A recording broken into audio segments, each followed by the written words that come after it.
Alan Carter stared out the viewport of the USS Horizon at the endless black of space. Stars twinkled in the distance, cold and distant, just like his role on this mission.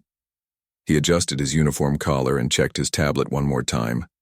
Everything was in order. His notes were organized, his recording devices charged. He was ready to observe. That's all he was supposed to do. Observe and document. Nervous? Alan turned to see Commander Susan Wright. Her gray-streaked hair was pulled back in a tight bun, her uniform crisp and perfect.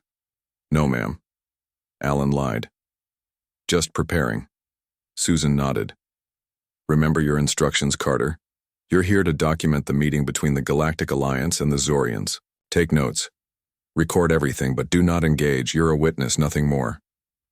"Yes, Commander, I understand." As Susan walked away, Alan sighed. At 34, he was neither young nor old, not tall nor short, not handsome nor ugly. He was average in almost every way, the perfect observer, someone who could blend into the background and be forgotten. His brown hair and eyes were unremarkable. His face was one you'd forget minutes after meeting him. The only interesting thing about him was the birthmark on his right hand. It looked like a small constellation of dots connected by faint lines. His mother had called it his Little Dipper when he was a child. "All non-military personnel report to Briefing Room 3, announced a voice over the intercom. Alan gathered his things and made his way through the massive ship. The USS Horizon was Earth's newest and largest diplomatic vessel. Most of the 300 people on board were military or high-ranking diplomats.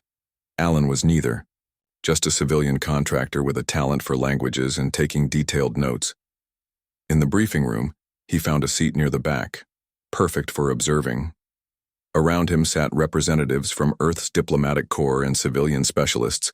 Like himself, a woman with dark curly hair and bright eyes sat next to him. "You look as out of place as I feel," she said with a smile. "I'm Lily Garcia, xenobiologist." Alan Carter, observer. "Observer? That's your whole job title?"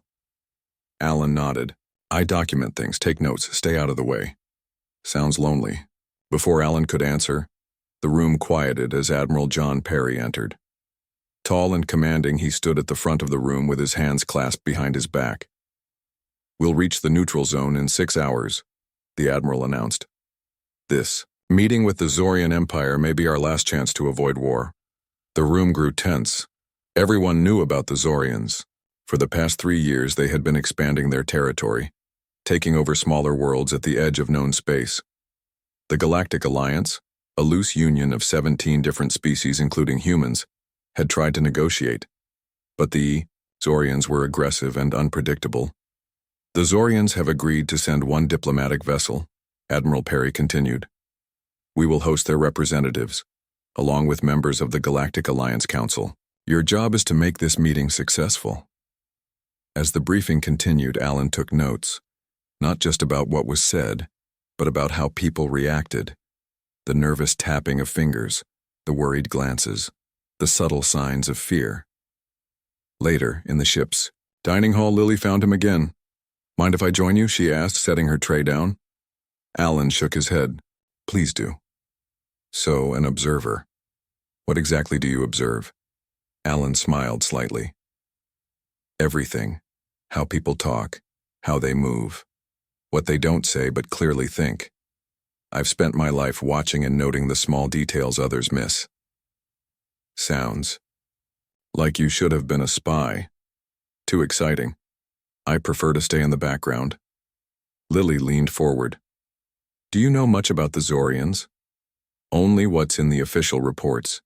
Insect-like species. Hive-minded but with individual thought. Extremely hierarchical society." "They're fascinating," Lily said, her eyes lighting up with enthusiasm.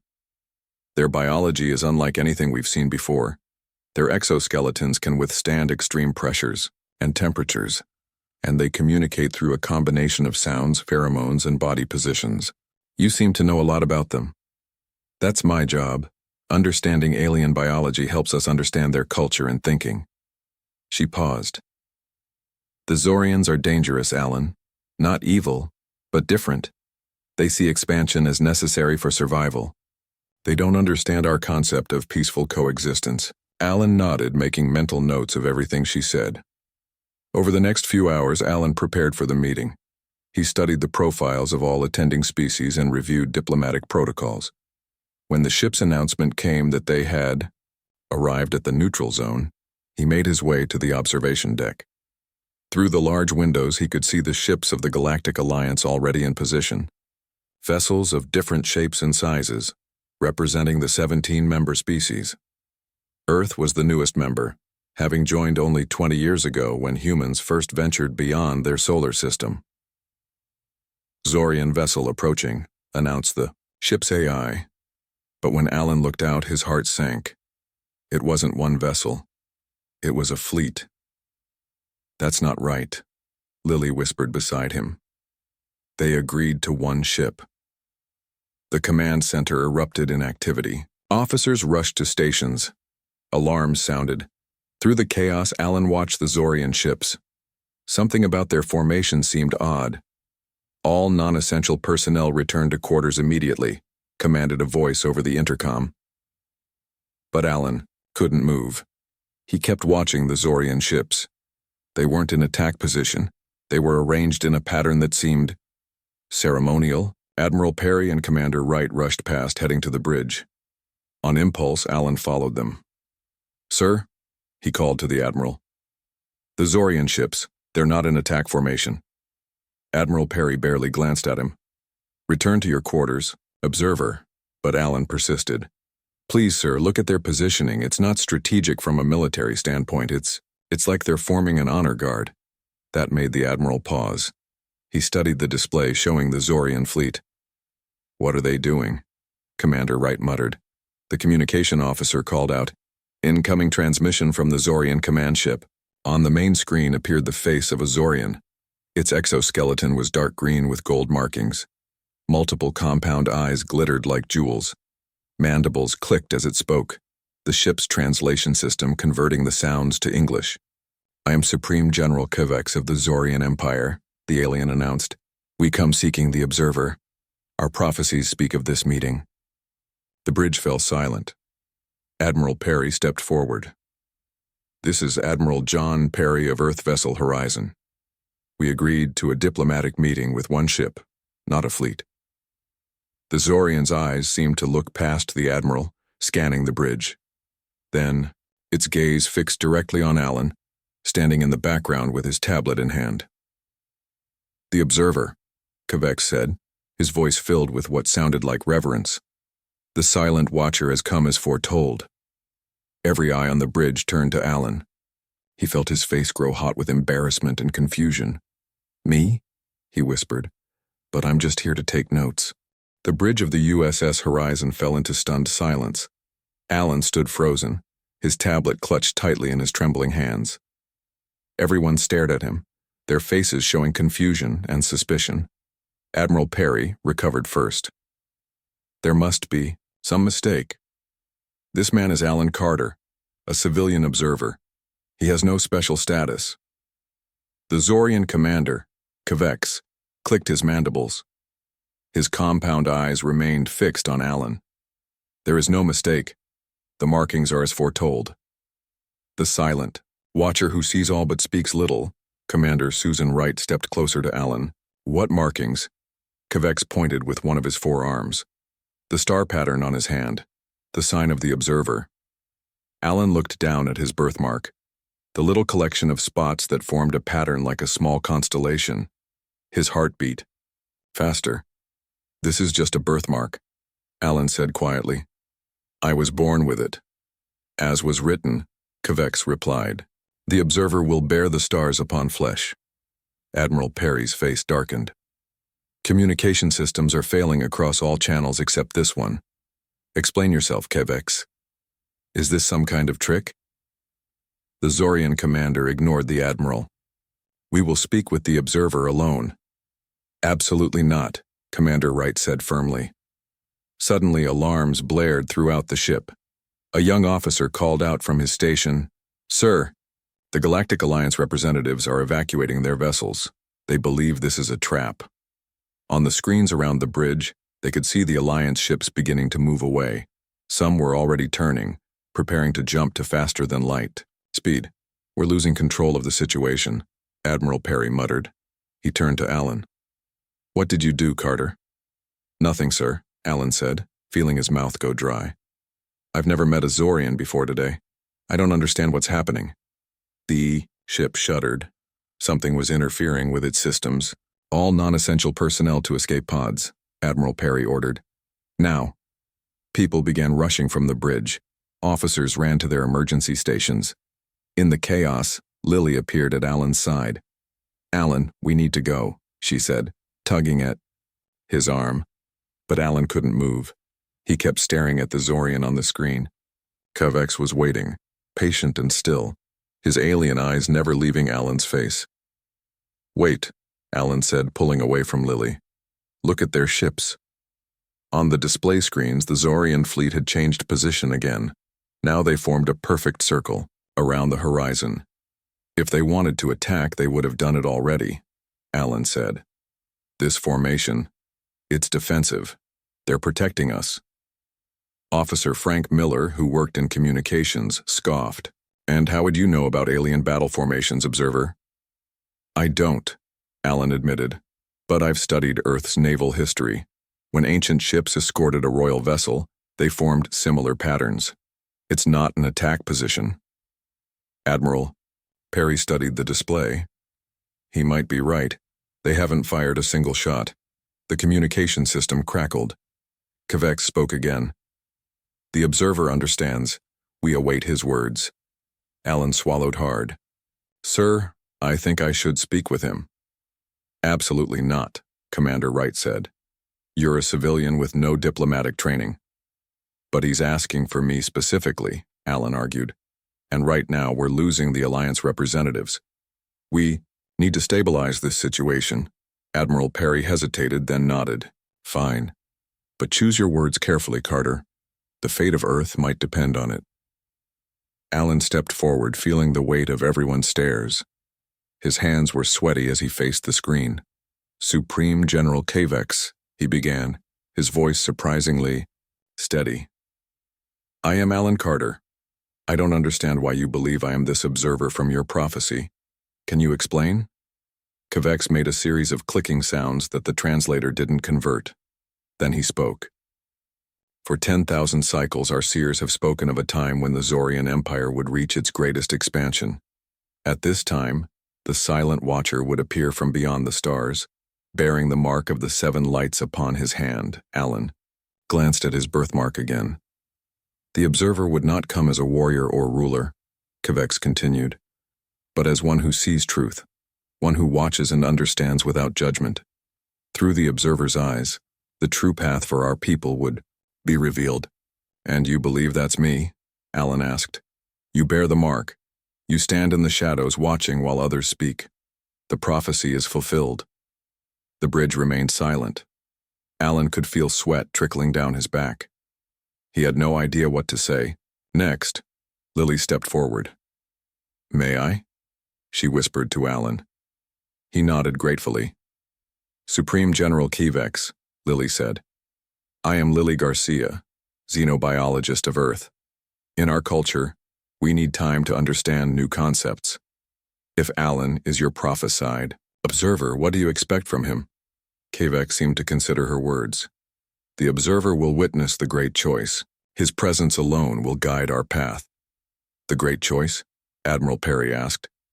Whether to continue our expansion through this sector of space, or to find a different direction for our people, Kovex explained. For generations we have conquered. It is our way. But the prophecy speaks of another possibility, one that the observer will help us see. Alan felt a chill run down his spine. These aliens believed he would help them decide whether to continue their warlike expansion or choose peace. The pressure was overwhelming. I'm just a note-taker, he said softly. No one is just anything, Kovex replied. The observer sees what others miss. This is why our fleet surrounds your vessel. Not to threaten, but to protect until the ceremony can begin. Ceremony? Commander Wright asked sharply. The viewing, Kvex said. "When the observer will witness the history of our conquest and the possible futures before us." The communication officer called out, "Sir, the Alliance representatives are demanding to know what's happening. They're threatening to consider this an act of war between Earth and the Alliance if we don't explain the Zorian fleet's behavior." Admiral Perry looked grim. "We're caught between two forces now." He turned to Alan. "It seems you've become our most important diplomat, observer. What do you suggest?" Alan took a deep breath. All his life, he had watched from the sidelines, taken notes, stayed quiet. Now suddenly everyone was looking to him for answers. "Tell the Alliance representatives that we're engaged in unexpected negotiations with the Zorians," he said slowly. "Ask them to stand by. And," he looked at Kvex on the screen, "I will participate in this viewing ceremony." Kvex's mandibles spread in what might have been a smile. "The observer has chosen. Prepare your vessel to receive our delegation. The prophecy unfolds." As the screen went dark, Admiral Perry turned to Alan. "I hope you know what you're doing, Carter." Alan looked down at his tablet, still clutched in his hand. "I'll just do what I've always done, sir. Watch carefully and take good notes." Lily squeezed his arm. "Something tells me you'll be doing much more than that." 6 hours had passed since the Zorian announcement. The USS Horizon hummed with nervous energy as crew members prepared for the arrival of the Zorian delegation. Alan sat in his quarters, staring at the birthmark on his hand. The little pattern of dots had never seemed special before today. A knock on his door broke his thoughts. "Come in," he called. Lily entered, carrying a tablet. Her face looked tired but excited. "I've been researching Zorian culture in the ship's database. They uploaded new information about Zorian beliefs last month. You need to see this." She sat beside him and showed him the screen. On it was an ancient Zorian painting. It showed a figure standing among stars, with a clear mark on one hand. Around the figure, Zorian warriors bowed their heads. "The silent watcher," Lily said. "Their prophecy goes back thousands of years." Alan stared at the image. This could be anyone. It's so vague. But look at the mark on the hand. Lily zoomed in on the image. The pattern matched his birthmark almost exactly. That can't be coincidence. Alan felt a chill run through him. "I'm no prophet. I'm just Alan Carter from Ohio." "Well, to them, you're something much more." Lily scrolled to another image. According to these texts, the observer would appear when their empire reached its greatest expansion.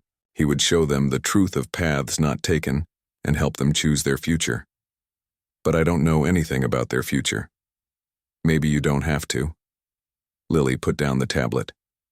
Maybe you just have to be yourself, a good observer. The ship's intercom sounded. "Alan Carter to Docking Bay 3. The Zorian delegation has arrived." Alan stood up, straightening his uniform. "I guess it's time to be an observer." "I'm coming with you," Lily said. "You might need a xenobiologist." They walked through the corridors of the ship. Crew members stopped to stare at Alan. Word had spread quickly. Some looked at him with hope, others with suspicion. In Docking Bay 3, Admiral Perry and Commander Wright waited with a security team. Behind them stood representatives from the Galactic Alliance who had chosen to remain. They were a diverse group. The blue-skinned Novalians, the furry Karathi, and the crystalline Talaxians. "The Alliance is not happy," Admiral Perry told Alan quietly. "They think Earth orchestrated this whole thing." "That's ridiculous," Alan said. "How could we possibly have known about a Zorian prophecy?" "Exactly what a deceiver would say," hissed the Talaxian representative, her crystal body glinting with red light. Before Alan could respond, the docking bay doors opened. 3 Zorians entered. In the lead was Supreme General Kvex.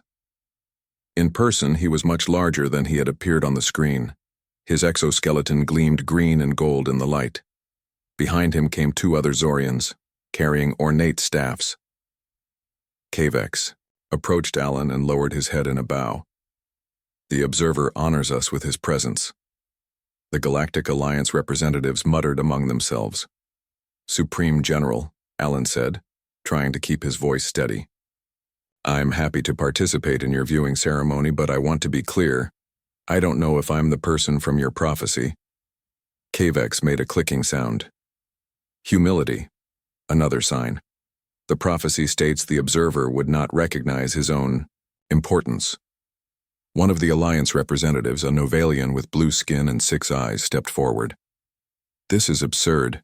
The humans clearly learned of your prophecy and sent this man to manipulate your people. Kavex turned his compound eyes to the Novalian. The prophecy has been sealed in our sacred text for 10,000 cycles. No outsider has seen it. Then perhaps they found another way, the Novalian insisted. Alan felt frustration rising. I had no idea about any prophecy until today. I'm just here to take notes on the diplomatic meeting. Yes, Kavex said, to observe, to witness. As was foretold. Commander Wright stepped forward. Perhaps we should proceed with the ceremony. The sooner we resolve this situation, the better. Kavex nodded. The viewing must take place in a sacred space. We have prepared such a space on our vessel. Admiral Perry frowned. Out of the question. We won't send Carter to your ship alone. He will not be alone, Kavex said. His chosen companions may accompany him. All eyes turned to Alan again. He looked at Lily, who nodded slightly. I would like Dr. Lily Garcia to accompany me, Alan said. And, he thought for a moment, Officer Frank Miller. Frank looked surprised. He was the communications officer who had doubted Alan earlier. Why him? Lily whispered. Because he's skeptical, Alan answered quietly. I need someone who won't be easily fooled. Admiral Perry nodded approval.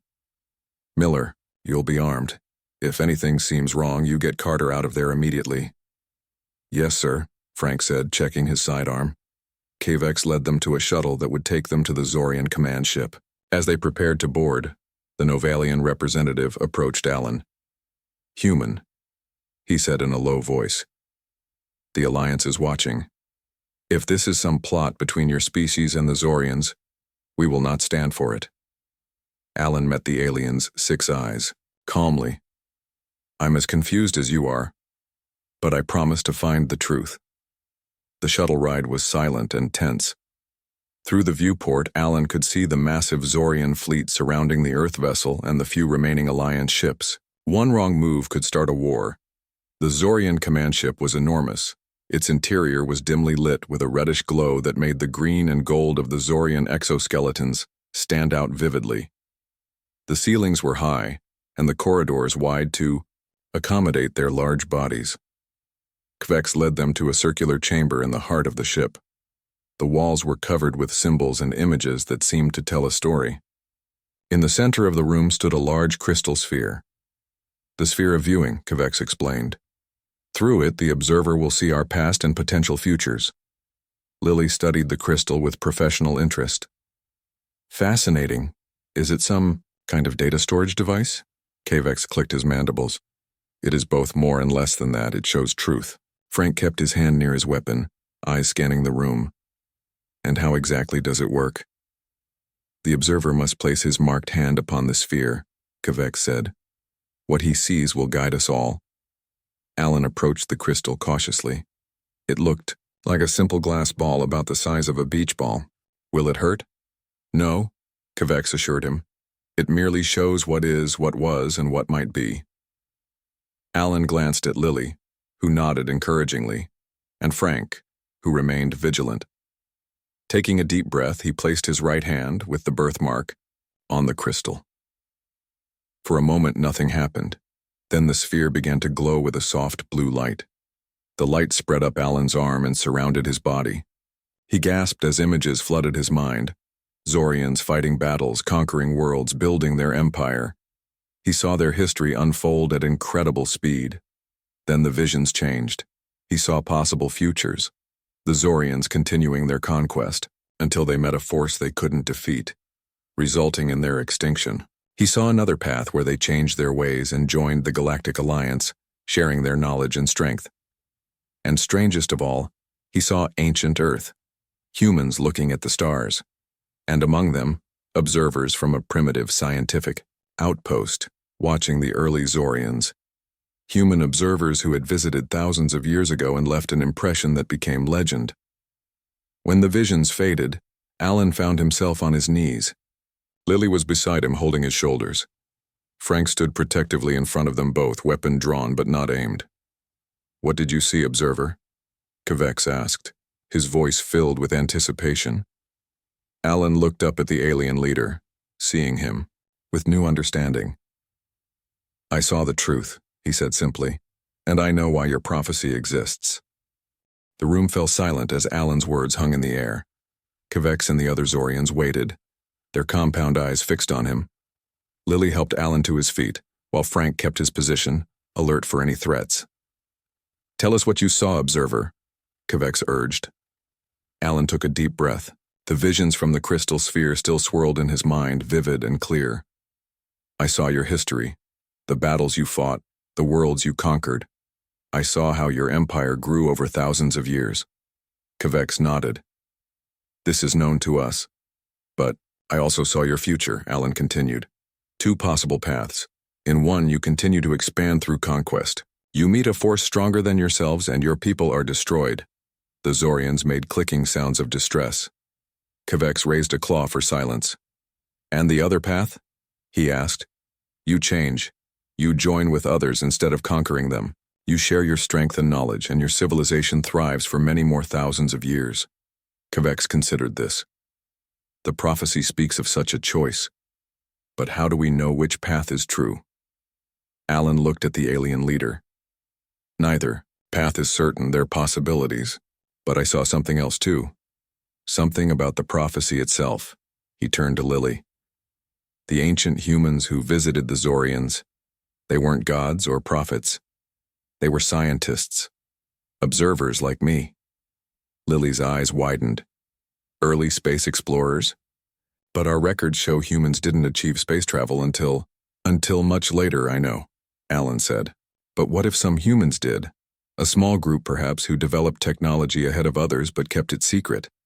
They visited the early Zorians, observed them, and the Zorians saw them as powerful beings who watched but didn't interfere." Frankham lowered his weapon slightly. "That's a big leap, Carter." "Is it?" Alan looked at his birthmark. "This pattern, it's Ursa Minor, the Little Dipper, a constellation visible from Earth. The ancient human visitors might have used it as a symbol."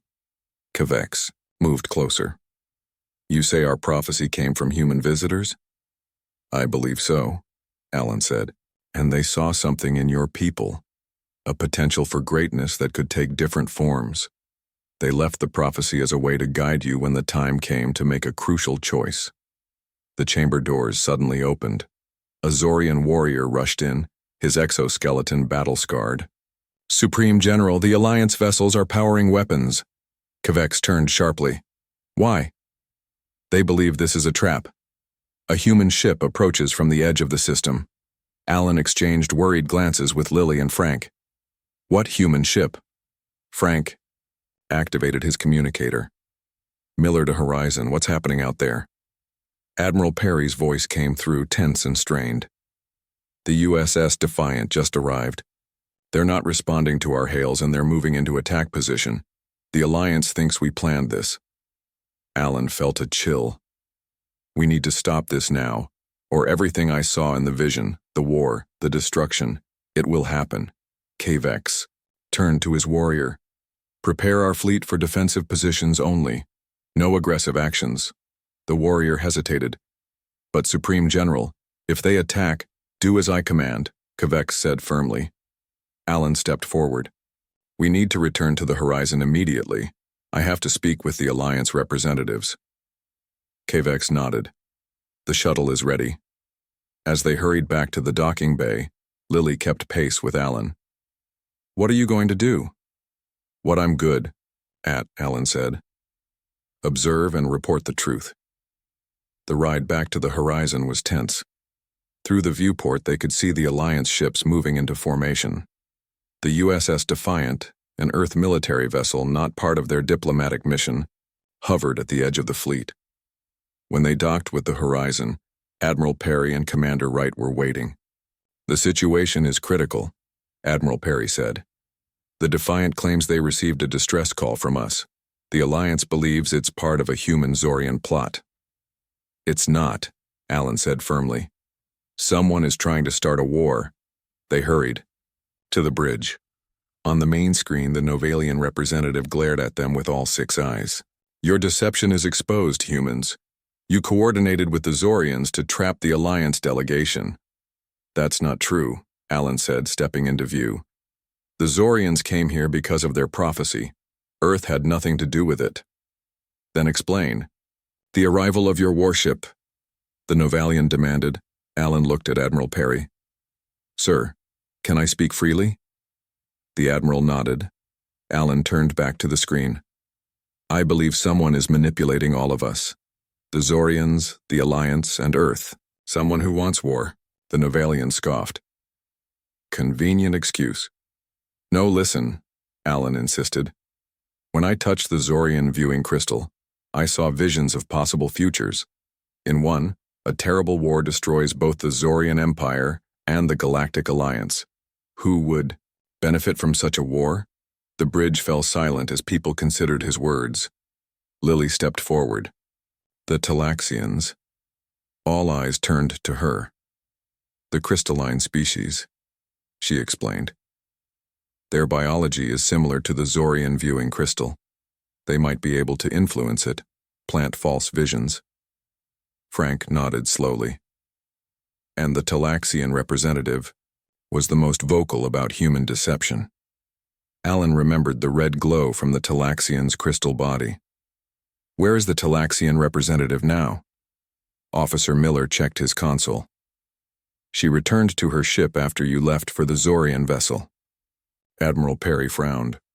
"Why would the Talaxians want war between us?" "Resources," Alan suggested. "In the vision, I saw that after the war, a third power rose to dominance. If the Zorians and the Alliance destroy each other, the Talaxians could take control," Commander Wright finished. The Novalian on the screen looked uncertain. "This is mere speculation." "Then let me prove it," Alan said. "Call the USS Defiant. Ask who sent the distress call they received." "I bet it came from the Talaxian ship." Admiral Perry nodded to the communications officer. Minutes passed as they waited for the response. "Sir," the officer finally said, "the Defiant confirms they received an encoded distress signal that appeared to come from us. But the signal pattern matches Talaxian communication technology." The Novalian's 6 eyes blinked rapidly. This requires investigation." Alan turned to Admiral Perry. "Sir, we need to bring all parties together. Zorians, Alliance representatives, and Earth. I think I know how to resolve this." Admiral Perry studied him for a moment. "You've changed, Carter. A few days ago you were just an observer. Now you're leading interstellar negotiations." Alan looked down at his birthmark. "I'm still an observer, sir. I'm just not staying quiet about what I see anymore." The Admiral nodded. "Very well. We'll host a meeting on the Horizon in 1 hour. All parties. No weapons." As the others prepared for the meeting, Lily pulled Alan aside. "What are you planning?" Alan smiled slightly. "A test of truth. The Zorians believe I can see truth. Let's find out if I really can." The main conference room of the USS Horizon was filled to capacity. Around the large oval table sat the most diverse group of beings ever assembled on an Earth vessel. Admiral Perry and Commander Wright represented Earth, along with Alan, Lily, and Frank standing nearby. Supreme General Kivex and 2 other Zorian leaders represented their empire. The remaining seats were filled by representatives from the Galactic Alliance, the 6-eyed Novalian, a furry Karathi, and the crystalline Talaxian whose body glinted with shifting colors. Alan stood at the side of the room, watching everyone, carefully. His tablet was in his hand, but he wasn't taking notes. Instead, he was observing the subtle movements, the small gestures, the tiny signs that often revealed more than words. Admiral Perry opened the meeting. "We are here to resolve A dangerous misunderstanding that nearly led to war. Mr. Carter has information he believes will help us all see the truth. All eyes turned to Alan. He stepped forward, feeling strangely calm despite the weight of the moment. "Thank you, Admiral," he said. He looked around the table. "I am not a diplomat or a soldier. I'm an observer. That's my job. To watch, to notice, to record. The Zorians believe I am some prophesied figure who can see truth. I don't know about that, but I do know what I've seen." He turned to Kvex. "The Zorian Empire came here seeking guidance about their future, whether to continue their path of conquest or to find a new way." Kvex nodded. "The observer speaks truth." "The Galactic Alliance," Alan continued, looking at the Novalian, "feared a trap when they saw the Zorian fleet, and their suspicions grew when the USS Defiant arrived unexpectedly." The Novalian's 6 eyes blinked in agreement. "And Earth," Alan said, turning to Admiral Perry, "was caught in the middle, trying to maintain peace while understanding what was happening." The Admiral nodded gravely. "But someone," Alan said, his voice growing firmer, "has been working to ensure that peace fails. Someone has been manipulating all of us toward war." The conference room grew tense. The Talaxian representative shifted, her crystal body flashing briefly red before settling, back to a calm blue. "When I touched the Zorian viewing crystal," Alan explained, "I saw visions of a terrible war that would destroy both the Zorian Empire and the Galactic Alliance. After that destruction, a third power would rise to dominance." He walked slowly around the table. "At first I thought these were simply possible futures, but now I believe some of what I saw was artificially planted, a deception created by someone who can influence crystalline technology." Alan stopped behind the Talaxian representative. "Someone like the Talaxians." The crystalline alien rose suddenly. "This is outrageous. You have no proof of such accusations." "Actually," Lily said, stepping forward with a small device in her hand, "we do. This scanner has been monitoring energy signatures in this room.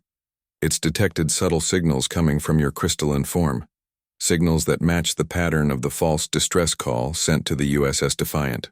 The Talaxian's body flashed angry red. "This is a human trick." Frank moved closer, his hand near his weapon. "We've analyzed the signal that called the Defiant here. It wasn't from our ship, but it was designed to look like it was. The technology, signature is Talaxian." The Novalian representative turned all 6 eyes to the Talaxian. "Is this true? Has your government been working to start a war?" "Not my government," the Talaxian said, her voice suddenly cold. "A faction within our society that believes the only path to security is to ensure we are the dominant power in this sector of space." The room erupted in angry voices. Admiral Perry called for order. "You deliberately tried to start a war that would cost billions of lives," Commander Wright said, her voice tight with anger. The Talaxian's crystal form pulsed with light. "The Zorians have been expanding for centuries. The Alliance is weak. We did what was necessary for survival." Kvex rose to his full height, towering over the table. "Your actions dishonor all intelligent species.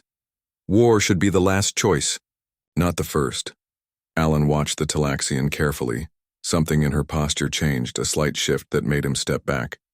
"Frank," he said quietly, "she's going to—" Before he could finish, the Talaxian raised her arms. Her crystal body glowed intensely. "If I cannot have victory through deception, I will have it through force." Energy crackled around her. The room's lights flickered. "She's trying to access our ship's systems," an officer shouted. "Everyone down," Frank yelled, drawing his weapon. But Alan had been watching. He'd seen where the Talaxian's energy was building. Without thinking, he lunged forward, grabbing the water pitcher from the conference table. With one swift motion, he threw the water directly at the crystalline alien. The water hit the Talaxian's glowing form. Steam hissed. Her energy discharge faltered and fizzled out. She screamed in frustration as security officers rushed to contain her. "How did you know?" Lily asked Alan as the Talaxian was taken away. "I observed," Alan said simply. Her crystal structure changed when she was building energy, It created tiny fracture patterns that water could exploit. Admiral Perry looked at Alan with new respect. Quick-thinking observer. The Novalian approached, all 6 eyes blinking in what might have been apology. The Alliance owes you gratitude, human. Without your observation, we might have been drawn into a devastating war. Kivek stepped forward. The prophecy has been fulfilled. The observer has shown us the truth and prevented the wrong path. The Zorian leader turned to Admiral Perry. In honor of the observer and the truth he has revealed, I, Supreme General Kivex, formally surrender the Zorian fleet to Alan Carter of Earth. A stunned silence fell over the room. Surrender? Admiral Perry asked, confused. But we're not at war. It is not that kind of surrender, Kivex explained. In Zorian tradition, when a great truth reveals a new path, we symbolically surrender our old ways to the truth-bearer. Our fleet stands down from conquest. We seek a new direction. The Zorian turned to Alan and bowed deeply. We ask the observer to guide our first steps on this new path. Alan looked around the room, at the Admiral's surprised face, at Lily's proud smile, at Frank's respectful nod. All his life he had been in the background, watching, taking notes, never leading. I'm not a leader, he said to Kivex. I'm just an observer. Sometimes, Kivex replied, the greatest leadership comes from those who see clearly. The prophecy does not end with the revelation of truth, but with a new beginning guided by the observer's wisdom. Admiral Perry stepped forward. Carter, it seems you've accidentally become the most important diplomat in Earth's history. Alan looked down at his tablet, then at the birthmark on his hand. All his life, it had been just a quirk of biology. Now it had changed everything. I'll need help, he said finally. And I'll need to keep observing. That's what I do best. Lily squeezed his arm. That's all any of us can do. Observe, learn, and try to see the truth. As word spread throughout, the ship that an entire alien fleet had surrendered to a human observer, Alan stood quietly in the background watching and taking notes. But now, for the first time, people were watching him too. He was still just a human observer. But now the universe was observing back.